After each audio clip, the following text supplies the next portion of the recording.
কড়াই তাল ঢালে দিলাম, এখানে খুরমা ছাড়ে দিব।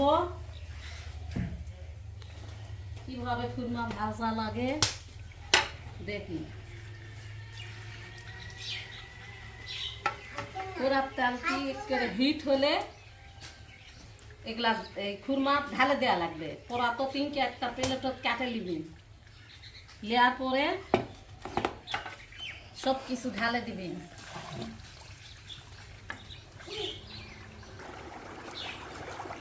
তাহলে এরকম হিট হবে। হিটের পরে ওরা জাল লাগিয়ে দিবি প্রচুর পরিমাণে।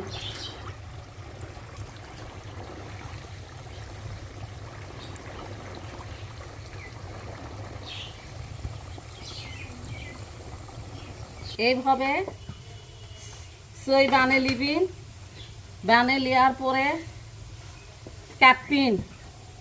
এইভাবে একটা চাকু লিবি, চাকু লিয়ার পরে এইভাবে খুরমাটা কাটপিন, কেটে তেলত ছাড়ে দিবি।